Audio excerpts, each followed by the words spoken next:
Okay, welcome. My name is Suzanne Grossman. For those of you, I think I know a lot of you here. I direct career services at the Marxe School. I'm with my colleague, Samantha Bruno. And we're very happy to talk about a unique fellowship opportunity. We have two alumni from the Marxe School here, as well as the program director who will share all kinds of information, and we'll be pretty informal today. So feel free to ask your questions, or we can hold questions to the end either way, but you can put your questions in the chat and we'll allow folks to unmute later as well. But we're going to start off with an overview from Gina, who will share some of the big picture details. Thank you so much, Suzanne. I'm thrilled to be with you all. I'm Gina Refke. I'm the Executive Director of the Center for Women in Government and Civil Society. We are a center placed at Rockefeller College of Public Affairs and Policy at the University at Albany. Honored to be here with two of our distinguished alumni, Amy Harwood and Gina. Gina Farber. And so senior moment here. So I'm hoping you all see my slides. It's just one poster session that I thought would be helpful to share with you to give you an overview of the components of the fellowship. First of all, the Fellowship on Women and Public Policy is a program that is really designed to fill the pipelines of women's public service leadership. It is designed to provide fellows with an intensive experience. It's a 6 months experience that starts from January through June to strengthen their skills of public service and to promote balanced representation in public service leadership. So our goal is to help our alumni, our fellows, get those skills and knowledge and really build a network or expand their networks of change agents who are really interested in seeing a better world for women and their children. And so you'll see 5 different components on the slide here of the fellowship: the academic component, the policy field placement, professional development, mentoring, and networking. And so the academic component is a 3 graduate courses that are Rockefeller College of Public Affairs and Policy courses. They teach you about the inner workings of New York State government, leadership theories and practices from a gender and non-gender lens, and the theoretical and applied dimensions of nonprofit advocacy, how the nonprofit world influence a responsive public policy from the outside of government. And so these courses are 9 credit hours together, 3 credits each. And during the fellowship, you get tuition waiver, tuition assistance for those 9 credit hours that you take. They're mandatory courses. The second component is the policy field placement. You will be doing 30 hours a week of internship with New York State government, either legislative office, an executive office, or a nonprofit advocacy organization. You'll be working with them directly from Monday through Thursday, 30 hours, and coming to the center on 2 nights a week to attend the courses, and on Fridays to attend the 3rd course, as well as the professional development. Speaking of professional development, these are a series of workshops that are designed to complement and supplement the academic component and the policy field placement, where you will be exposed to really the nuts and bolts of, again, public service leadership, skills like public speaking, writing. You also have a group session with your cohort that is facilitated by a professional facilitator. The 4th component of the fellowship is the mentoring component, where you are paired or matched with mentors leaders in public service who will really show you the ropes and to help expand your network, help position you for careers in public service. And of course, the networking component is the last component there. And it's there because we always emphasize that who you know is as important as what you know. And we encourage fellows to not only build the good old girls network that would help each other and lift as they climb, which is one of the ethos of the fellowship, but also expand beyond the inner circles and really get exposed to the movers and shakers in public policy and position themselves for careers in public policy. So I think I covered everything here. So during the fellowship, you'll receive $12,000 of a stipend to support your living expenses. You get this in the form of a biweekly check, and you also get a tuition waiver, tuition assistance for the 9 credit hours of the fellowship. And so it is based in Albany. It is in person, hopefully. But as we all know, things are still, COVID is still part of our lives. So Amy will talk about that, I'm sure. It's ended up to be a hybrid experience last year. Obviously, there's still uncertainty with the coming year, but we plan for a full in-person experience. And I'll turn it over to Suzanne. Thank you. Thanks so much, Gina. Perhaps I think a little bit later we can go into some nuts and bolts about the application process and also like deadlines and those kinds of things, but let's hold on that until we hear a little bit more about the program. So Amy Harwood and Gina Farber are 2 Marxe MPA graduates who completed the program. We didn't talk about which one of you would talk first. And maybe we could turn over to Amy since you're more recently completed the program. Absolutely. My name is Amy Harwood. I am currently the Director of Communications for GOSO, which is Getting Out, Staying Out.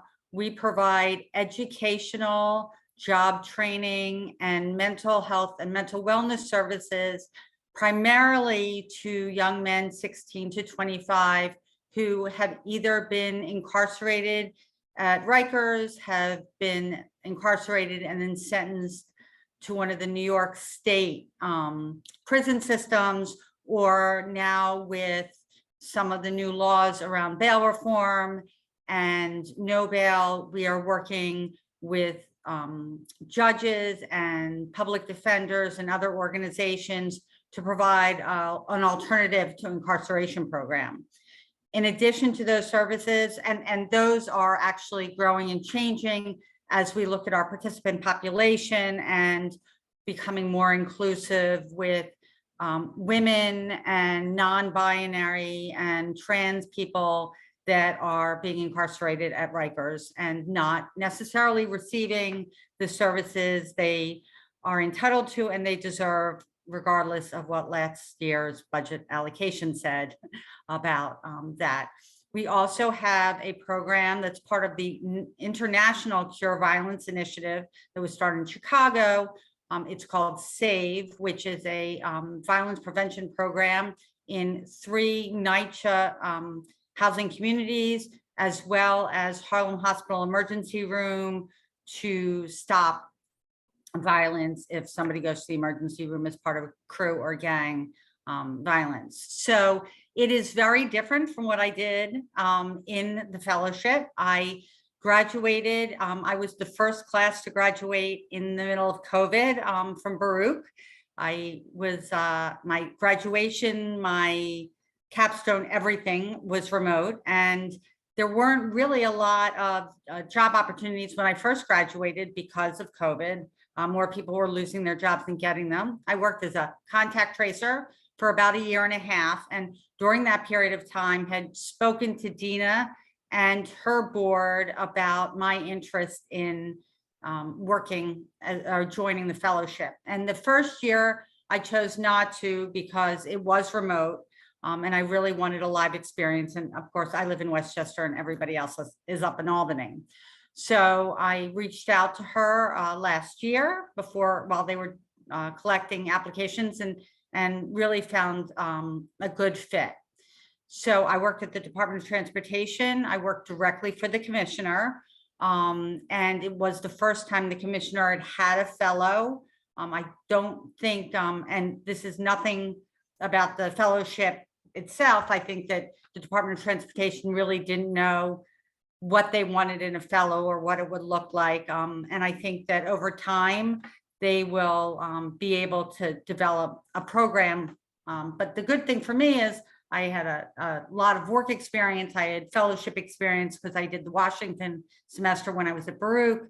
So I was really kind of able to drive my own course and insert myself in places where I thought I could learn as well as be assistants. The classwork was great. Gina was one of the 3 professors. The 2 others really provided information and learning tools about being a woman leader and about how New York State government works, which is incredibly helpful because right now I'm writing an application for a Article 7 budget allocation for my agency, and I didn't even know what an Article 7 budget allocation was before I was in those programs. So that was great. Dorsey, who provides the kind of, I would say group therapy, because that's truly what it is, was tremendous. We did most of that remote, but we met live whenever we could. And then our team, which, there were 12 of us, 10 of us were able to go together to Puerto Rico on a service trip. We raised all of the money and got donations of plane tickets and allocations for hotel rooms. And we worked for a nonprofit in Puerto Rico that serves developmentally, emotionally, and educationally impaired adults, which was fantastic. And then we had some time to bond as a group. Gina did everything she could to have it be as live as it could be. Our graduations, our speakers, everything we did whenever we could make them live, and they were great. And the way I know it was great is that my husband came up for graduation with like, wow, I had no idea. Like, I kept telling him that all of my fellow sisters were rock stars. And he was like, wow, they're all like the top of their game. I was like, I know, I told you. And we have friendships that are lasting beyond. Not, we're not as all close to each other as the 12 of us are, but again, with social media, with LinkedIn, with professionalism, and then a few of us became very tight. So it really was the best experience that it could be in a post-COVID world. I learned a tremendous amount, and if somebody will pay me to be a student for the rest of my life, sign me up. But it really, I've already used some of the tools that I've learned from the fellowship. Terrific, thank you.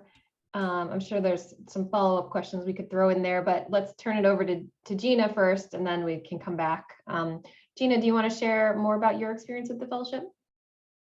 Yeah, so my name is Gina Farber. I'm a 2017 fellow. I did the math and I was like, wow, it doesn't even feel like it was that long ago. I mean, it is and it isn't, right? Like time is all weird lately. But yes, I had a lovely, I'm so glad I did it. And I was one of those folks, again, who most of the, I think as Amy mentioned, most of my sister fellows in that cohort year were kind of already established in Albany. So I was sort of like the New York City, like Brooklyn girl transplant. But, everyone was very supportive. I was like freaking out, of course, right before of like, where am I going to live? And, they call it Smallbany, and that's a good thing. Everyone is like very heavily networked with each other across like different ways. So like Dina and Bill Gay helped with, connecting me to find like housing. So that was really, if those of you who would be like looking for housing, like there's a lot of networks through then like the larger like SUNY Albany network. So yeah, my background's in education. I worked in public and district schools and charter schools, both as, in classroom teacher and, on the kind of administration non-instructional component side of running a school building. So my interest was in education policy. So my placement was with SUNY system, or kind of the central part of SUNY that oversees, I think it's like 64 campuses. And so I was very excited about that placement. It was with the chancellor's office, with then Chancellor Nancy Zimpher, which is, she's an amazing leader. And yeah, I mean, my placement was really fascinating because they were at that point were working on teacher recruitment and retention to respond to like different teaching shortages across the state. So, wrangling questions like, how do we make the teaching profession, more attractive? How do we really, support new teachers and, make sure that the profession is robust? And so I got to work on that, and also a little bit with the Charter Schools Institute as well, with more of like a data mapping project. I could talk more about it if folks have questions later. But yeah, it was a great, it was an amazing experience. It goes by really fast because it's only 6 months. So like by the time you kind of get your bearings, and you're constantly, Gina went over the schedule, like you do not have a moment. And that's a good thing. It's sort of, it's rigorous, it's comprehensive, it's intensive, but it's also, amazing. But, between, working 30 hours a week at your placement, at your agency or wherever you end up being placed, and the classroom deliverables for the academic component and all the networking events, like you're quite busy.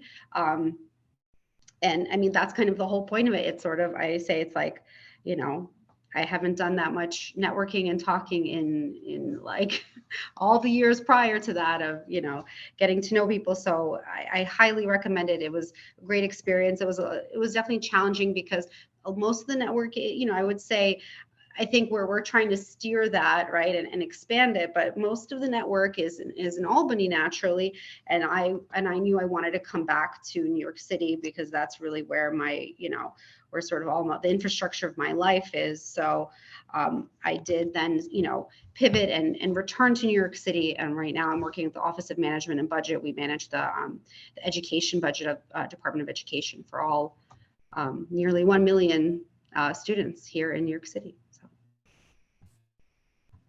I want to ask you both, and maybe we could stay with you, Gina, because I always think about this fellowship for you as something where you quit your job and took a leap of faith, right? I mean, correct me if I'm wrong, but that's how I remember it.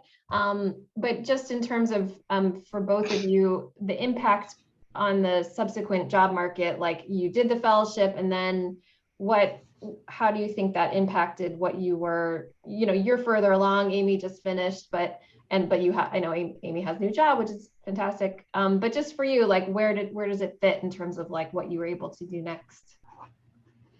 Yeah, I think that's a great point. And I think your colleague Tomomi really coached me. I think she moved on to Teachers College, I want to say. Is that right? Columbia Social Work. Social work. Okay. I was right about the Columbia part.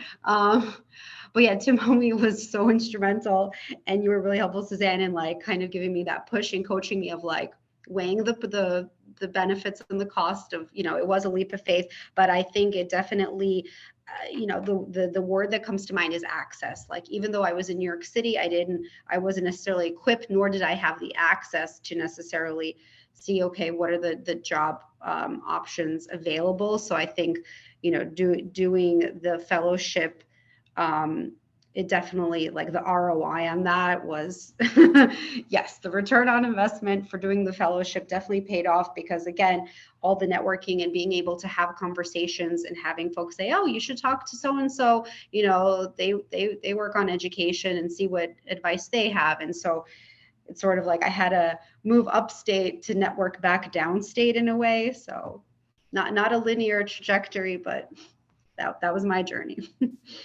Great, thanks. And what about for you, Amy? I absolutely, I agree about the networking. Unfortunately, at the very beginning, our orientation was remote, but we had opportunities, and they mean it. If you send an email to somebody and say, I'm in the fellowship program, can we have coffee? They say yes.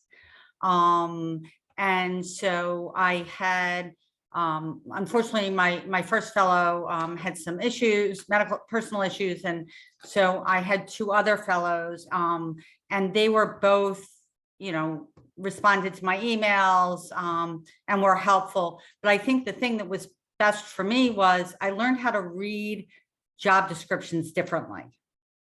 And language and words that I started to use in both our classes and in working in a state office, because sometimes it's just as important to learn about what you don't want to do when you do a fellowship and an internship, because there is really no obligation to stay. Learning how to read job descriptions, how to target my communications about jobs definitely changed. I was definitely getting more pickup of my resume. People were reaching out to me more on LinkedIn. People were taking my phone calls for networking opportunities.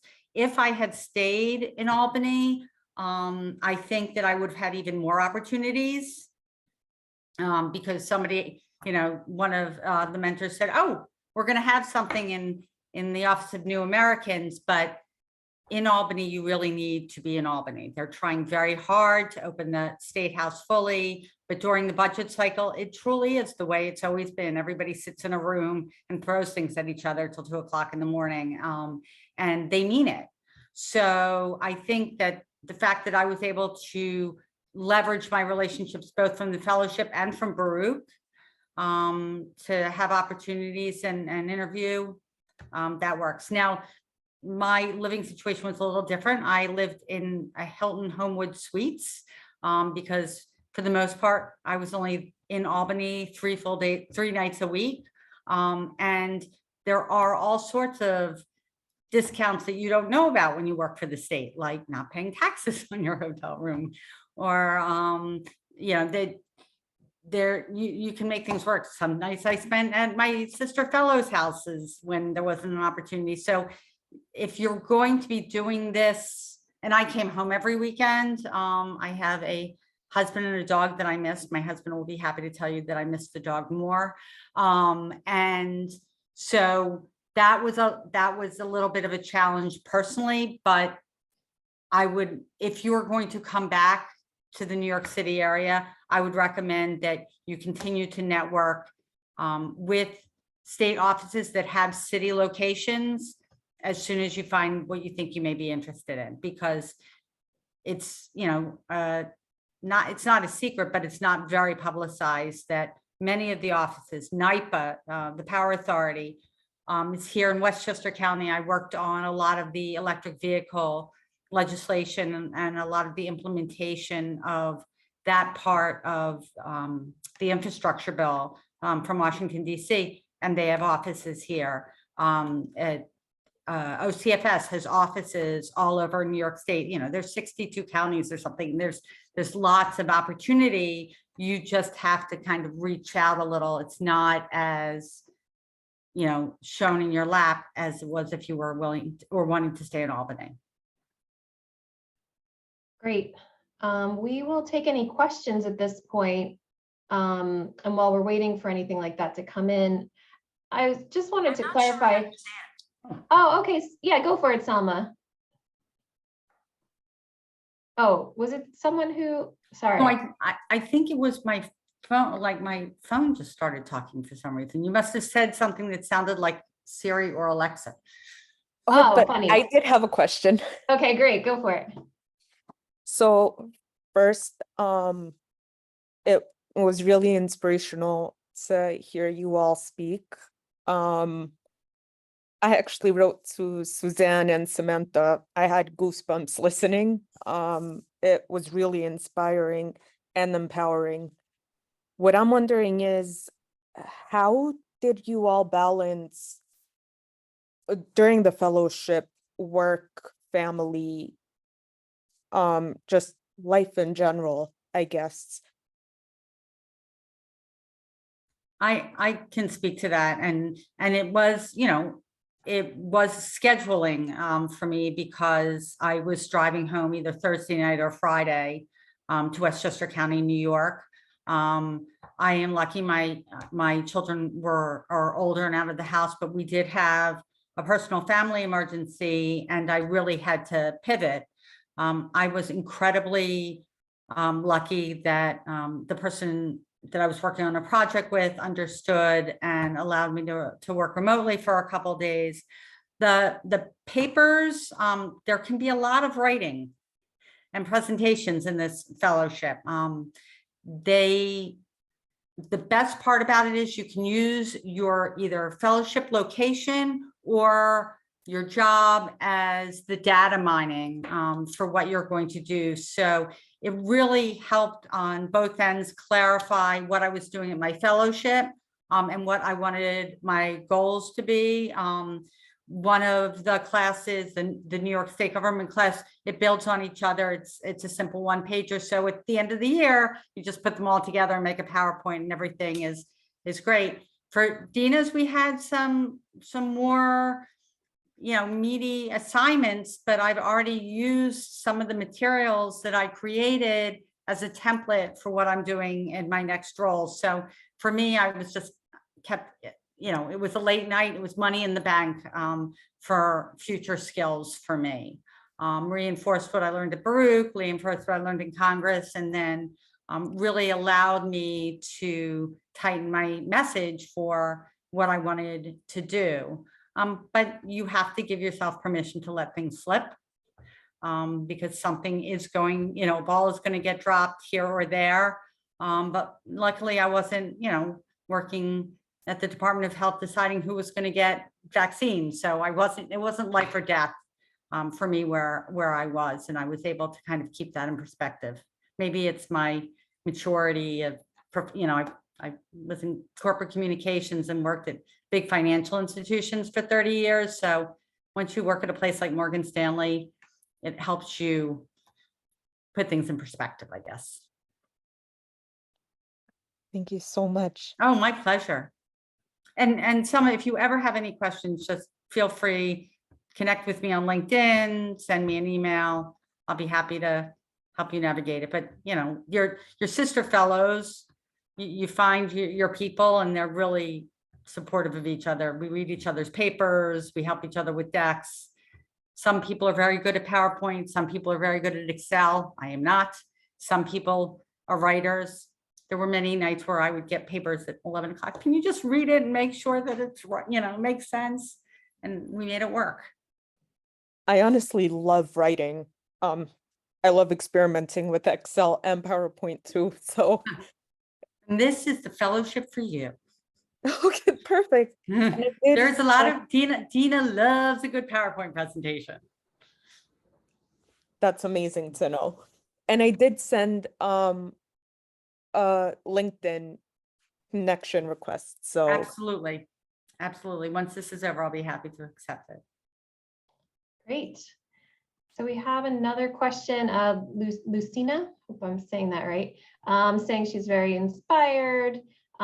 Is this something a person at any point in their career can participate in? I consider myself mid-level professional and getting the MPA is second or third act.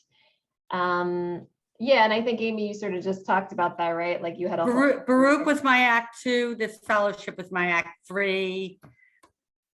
I'm telling you, you can go to school forever and learn forever if you want. They welcome you. They don't look at you like you've got 10 heads because this isn't your first rodeo. I'm gonna jump in there, Amy, because you had me at grown children. So when I heard that, I was like, okay, why am I even still typing? I'm just gonna listen to what the other stories are and everything. Because that was really, I guess, my biggest trepidation, because it all sounds so fantastic, but it takes time, right? As we all know, it takes time to kind of formulate and cultivate. So I'm so happy to hear that. They're 27 and 24 and launched, and I still get phone calls, at midnight with questions, but now I'm able to say, Mom's got a paper due tomorrow. Can we deal with it? That is okay. Okay, well, That's all I need to know. Thank I you. have to tell you, and it was Marnie. Suzanne had a colleague, Marnie, who is fabulous. And if you're ever interested in anything about stillborn information, like she is the person to talk to because she knows everything. But I remember Marnie laughed because when I got accepted into the program, I didn't put it up on social media. My kids bragged about me on social media, and it was the best. They all like posted my acceptance letter to Baruch. So it really, your kids will end up being really excited that you're doing this. And Dina or Gina, do you want to say something about the types of people who come through the fellowship? And I also just wanted to clarify too, because this was something I had to also piece together, is that you can do this fellowship while you're a student, or you can do it afterward. So if, in case that's not clear, because I think that Gina and Amy did it post-graduation, but that, yeah, maybe Dina, you could speak to kind of like who's in the program. Oh, absolutely, Suzanne. You're absolutely right. Mid-level professionals, people like Amy and Gina, who come with tremendous experiences and who are not in school currently, are always welcome. It's an interdisciplinary program as well, so we accept everyone from every walks of life, or every discipline. We often have people who have been in a career all their lives as in the practice world, and they want to make a shift to the policy world, and they do that through the fellowship. We use it as a springboard into this world. We had a physician who was a very well established physician years ago who wanted to make the shift to public policy and wanted to be in the health field as a policy practitioner, as a policy maker and policy implementer, and use the fellowship for that. So yes, we encourage anybody who with an interest in responsive public policy, social justice orientation, to come to the fellowship and use it as a springboard to a career in public policy that focuses on either implementing, enacting, or influencing policies that are responsive to the needs of women and their children. We're looking for, and that gets to the Rosemond's question, we're looking for people who are really have a fire in the belly. As you can see very well in Amy and Gina, there's a fire in the belly, and there is that change agency that is in them, and they want to really work to improve the lives of people. And the requirement is that you have at least 3 years of experience in a professional world. It doesn't have to be in the public policy world. It doesn't have to be, you know, in the field that you have chosen. We're looking for 3 years of experience in any field. The fact that you've experienced the workplace, it doesn't also have to be a consecutive 3 years. It can be a volunteer experience. We're looking for people who've also completed 12 credit hours of graduate school. It doesn't have to be by the time of application, but it has to be before they start the program. So these are the requirements. I mean, there were a few public health students in my cohort. There was somebody who had been a journalist in my cohort. There was a social worker in my cohort. There was somebody in the criminal justice program. There was somebody who was trying to figure out what the next step looked like. So And that definitely enriches the program tremendously because you bring all these different perspectives and different angles of solving or looking at social problems. But Gina, you want to add? Yeah, we also had, you know, I can only speak to my cohort, but we definitely did have some, you know, diversity. Like, you know, folks are in different journeys. Everyone's on their own unique journey. And I think, you know, all of my cohort, everyone was like very respectful and definitely like drew the strengths and kind of, it did complement each other. We had I had a sister fellow who I think was going through a pregnancy during a good chunk of the fellowship. So I know that must have come with its challenges. And then we had folks who were, you know, who were trying to just make that next pivot to sort of to elevate that next step in their career, like really reach for that vertical growth. And I think, you know, that fellowship was the means for it. And that was, you know, similar for me as well, of like, how do I, you know, apply for those jobs that say, you know, director of, or, you know, manager of, instead of, you know, like, how do I really get to that next and become like that subject matter expert and become, you know, become a professional in my sort of issue area. So. Please, I have a follow-up question. So, this is Rosemond. I wanted to ask that with the volunteer experience, does it really matter if you did it, let's say 2 years ago, or you did it, let's say last year, and you didn't actually do it in the United States, you did it outside the state? Does it really matter? And then when do you open applications usually so that we can keep updated? So, so it doesn't matter where the experience has been acquired. We just want to make sure that you have experiences working in the workplace. And it doesn't matter if it's in the US or abroad. In fact, we have, as Amy and Gina knows, we have a lot of international students that come through the fellowship. The application, we just had an extension of the deadline, and the new deadline is September 1. However, if you need more time and you have an intention to apply, just drop us an email saying that I need an extension on my application. I intend to apply. But it's September 1 for the next deadline. Okay, thank you. Quick one, please. Can you put in the link in the chat? If you have it. Absolutely. Thank you.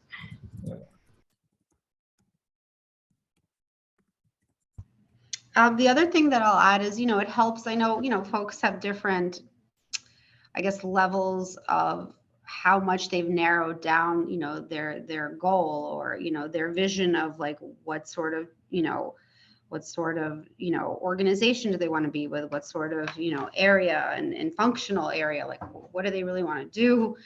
So I do think, you know, it helps to kind of take that inventory, because you know, there were different in my year, there was a lot of different agency placements, and I was so grateful that I got to see like how does higher education work in New York State, and to get that exposure, and to get invited to events that were like really visible. You know, I would have never, that was unprecedented for me. I would have never had that sort of access. So I think it helped for me. You know, I still had to figure out certain things about, you know, how exactly, you know, because education policy is like a big bucket, to then still further drill down on it. So I would say like it helps to kind of take that self inventory of like what, you know, what policy area are you passionate about, and what would that look like in terms of like a day-to-day, you know, what do you see yourself doing on the day-to-day? So yeah, because I think the fellows that were really successful were the ones that really, you know, that really had a great, you know, we had somebody that was, we did, Amy, you had mentioned OCFS. I work kind of tangentially with some of there, because we have like child care, we have like the child care block grant that they manage, and all of the kind of early childhood programs here in the city. But we had fellows at OCFS, and they, you know, I think they made really good connections, and were able to like pivot, but because like they had that very like that seed was planted of like, this is what I want to do, so this is who I need to talk to. So they kind of, right, they carved their path. We had folks that worked on, I forget the exact name of the organization, but I was really inspired to see a sister fellow, you know, do like an advocacy day for, you know, persons with disabilities, and they did a lot of advocacy, you know, around that. And there was somebody in like, I think it was Initiative, like the domestic violence a nonprofit for domestic violence. So they lobbied for the Child Victims Act, and we got to go and sit in senators' offices and, and tell them why they needed to, extend the statute for like the look back period of when, a victim could, I don't know the exact right word, a victim could say like, okay, it was this many years ago, but I could still, right, bring it to light and bring it to suit. But yeah, I would say it really helps to really take that inventory and figure that out a little as you, reflect as you apply. And there's always like new and exciting, I guess. I know like the agencies change, with each cohort year. Gina, is SUNY still kind of in the portfolio of where we fellows haven't. go? I'm always curious. Yeah, we haven't placed. Mhm. We haven't had a fellow for a while, but again, it works both ways. If we have candidates who are interested in this particular experience, we go out and recruit intentionally for the needs of the candidates. So if we have an applicant who is very interested in higher education policy, we may do that. It's not out of the question that we will have SUNY in the future. And this is also because Gina is in state government. So if you have no experience in state government, one of the stumbling blocks is the civil service. And even before COVID, they weren't giving the exams regularly. So there is a workaround that two or actually three of my sister fellows are able to do. And this is if you end up working at a state agency or have interest in working at a state agency, the Empire and Excelsior fellowships, which are great opportunities. One is right after you get out of grad school, one is mid-career. They're very, very, very competitive. But when you do our fellowship, you go to the top of the pile. And the reason I know that is I think there may be, I don't even know how many total they give out. And two of them are going to women that were in my fellowship. And another sister fellow of mine is going to be an Excelsior fellow. And it was the connections and the skills and having people who are already in agencies look at their essays and their applications that helped that process along. And I only know this because I'm still in contact with my friends from the Department of Transportation. They're finally opening up the civil service testing system, but it is a cumbersome system, and there are lists and you have to get called off lists and people have to be called in order and all of these things. But if you do these fellowships, you go to the top of the line and they bridge your service. So if you're interested in a career in state government and in a union environment, that is absolutely a great byproduct of this fellowship that I didn't even know. I mean, it wasn't appropriate for me, but it really, when I heard about the opportunities for my colleagues, it was great. I just want to chime in there. I think you're right, Amy, that yeah, this experience sort of contributes to you being a good candidate for other things. The fellowship, the Excelsior Fellowship, Baruch has an in-house process. It's like school partners. So we recruit for that in January, Right. For the following fall, for those who are graduating this year. So if you're graduating this September, December, or May, that's your one opportunity for Excelsior.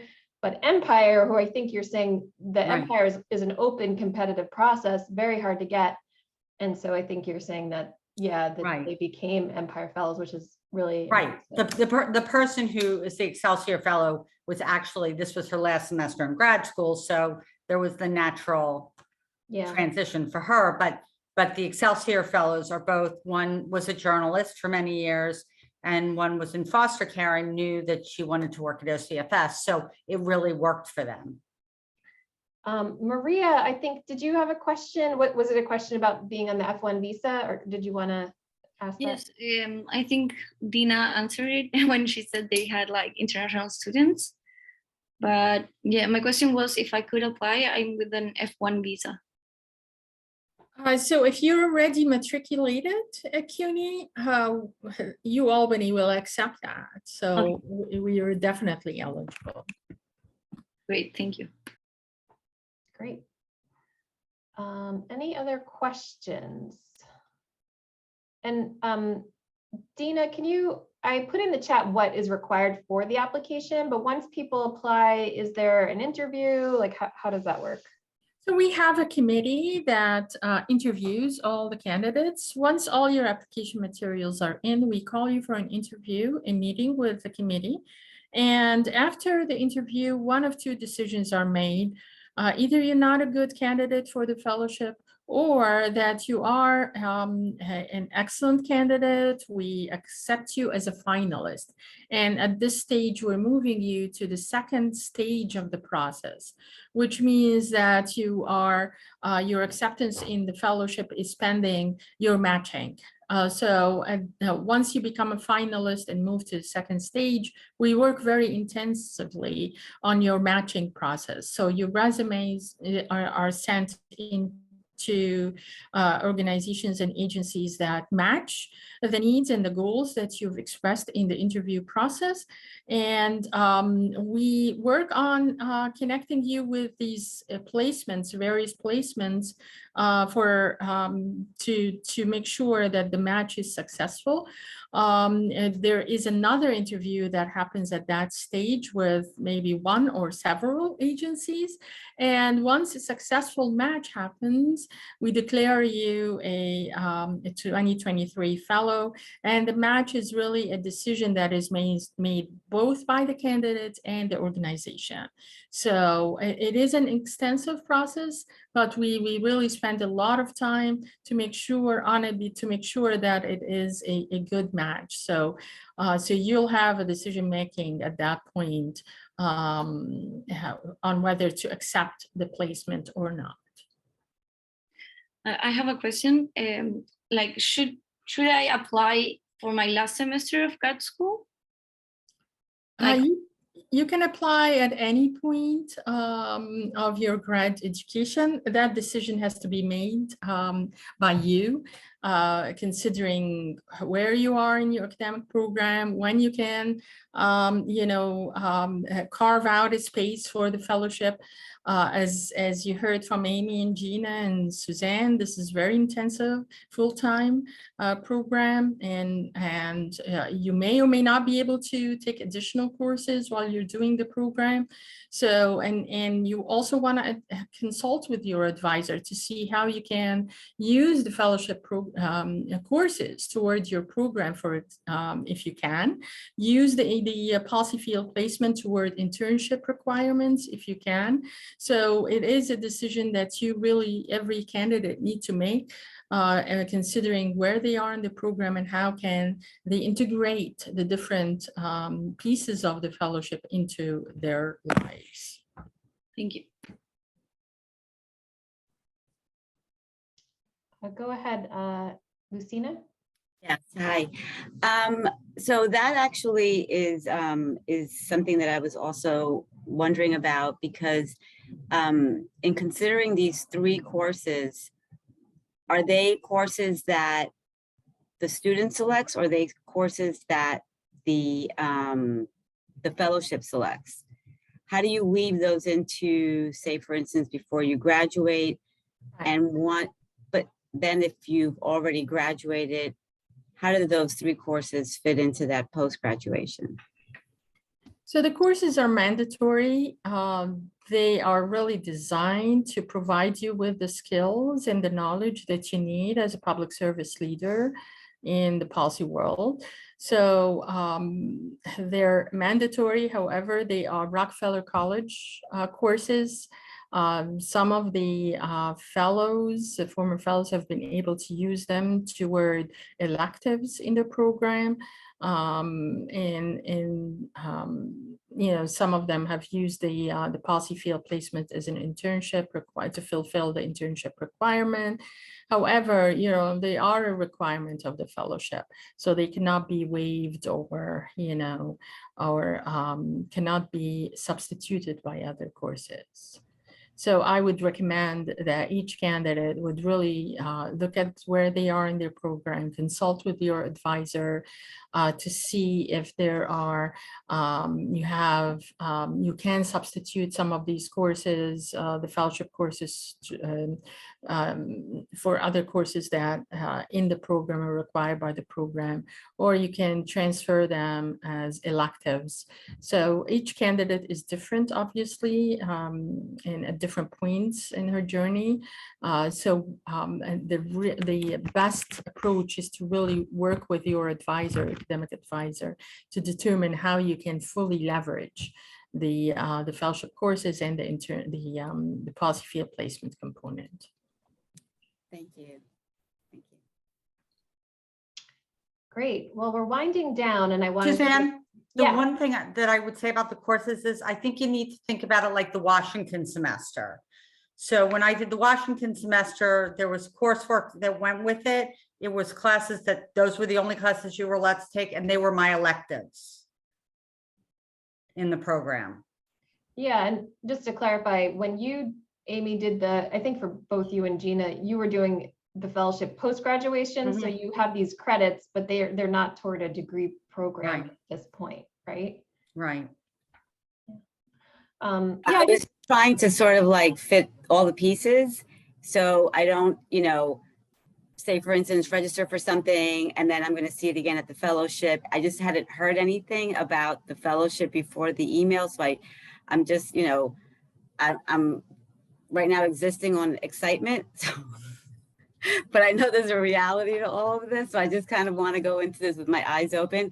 And I do have an appointment with my advisor tomorrow. So this is definitely going to be part of our conversation. Yeah. that's a good idea. Yeah. I want to give an opportunity to just some parting words from Dina, Amy, and Gina. Any final thoughts you want to impart to attendees? I would say just, Dina's not kidding when she says she sends your resume to every single one of their placements and you will get phone calls. And unfortunately, the one thing I wish I could do again was accept more of those interview applications. The second agency I interviewed with, I think that I saw shiny, bright things and I did not dig deep enough and find out whether or not they'd had a fellowship before. And it's, as you said, listen, like you get starstruck. And so you don't cast as wide a net. I would strongly recommend if you apply for this internship program, go on every interview offered. A, it's good practice, and B, you get to know people and you get to build your LinkedIn connection network. And also it may make you realize that an agency isn't what you thought it was, and there are unique opportunities in every place. Thank you. Gina? I'll say that, be your authentic self. You'll be meeting a lot of new people, but I think the wisdom we always receive, and I'll pass it on, is like play the fellow card. Say, hey, I'm a women in government fellow. I want to learn. I'm here to just absorb everything. So, and people love to talk about themselves, which is great. Use that to, and ask them how do they get to their current position? Is their current position something that you yourself would see yourself in, and you want to, work toward that. But yeah, I've had, just so many of these informational interviews, whether it's through your mentor, or we would swap mentors. I'd be like, hey, your mentor sounds really cool too. Why don't we can I meet with your mentor? You could meet with mine.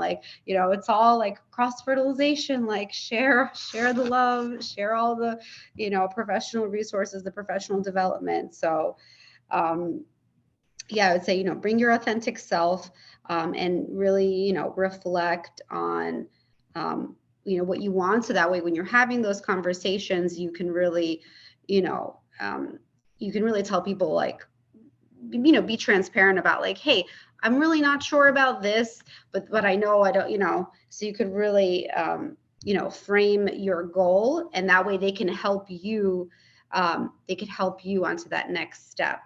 You know, I think I had, and the fellowship helps you do that, of like crafting your message, kind of crafting your brand, and being able to distill like, this is what I want in a few sentences to someone who's being so generous with their time, but you want to be respectful of their time and be like, look, this is what I want.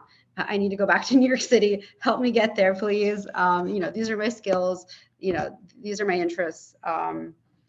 So yeah, I mean, I hope you guys, you know, learn more and try to see how it could fit into the current, you know, to your current set of circumstances. But, you know, now getting a chance to reflect, and I'm so glad that we, you know, had a chance to talk today. I'm really so grateful, you know, for having that experience, you know, in retrospect. And because, you know, while you're in it, it's like, you know, it's, you know, it's rough, and it's, I mean, you know, all the feels, right? But in retrospect, it's great to kind of then see like, oh, wow, like if I wouldn't have done that, that wouldn't have given me that stepping stone or that connection, or as Gina says, the springboard, you know? So yeah, and I'm available if anyone has like any follow-up questions, we can talk offline. Thank you. Dina, any last words? Yes, I would say I'm equally honored to be among Amy and Gina. You are really distinguished fellows, and we're always going to be invested in your success. This is an investment. This fellowship is an investment in yourself, in your career, in your progress, in your growth. And you'll find when you step into the doors that a lot of people are invested in your success. Our success is not measured by you completing the fellowship, but where you're going to be after the fellowship. And our graduates, as you've seen, the caliber of our graduates are there. They come back and they mentor you. They are invested in your success. There is an ethos, as I said before, in the fellowship to lift as you climb. So it's an opportunity to be in a network of women who really care about each other. We also have a board of directors at the center of women leaders who care deeply about this fellowship. So it is, and the fellows who come through the doors. So this is an investment in you. You'll find people who have your back in this fellowship. And I really, really encourage you to consider applying, consider coming to the fellowship. It's a great program. I myself was a fellow in 2000, and I believe so deeply in this program and its transformational potential. So thank you so much for allowing us to speak with you today. Yeah. Thank you to our guest speakers. This is the first time we've hosted this event, and we're excited to have it as a recording for future, and hopefully we'll get a variety more Baruch Marxe alumni to add to the mix of fellows to come back and talk about their experiences. So thanks everyone for being here today. Reach out to my office if you want help with your application, either now or a year from now. This is an annual program. We'll be advertising it each year for those of you who are still students. And thanks everybody. Have a great rest of your day. Thank Take you. care. Thank you very much. Thank you.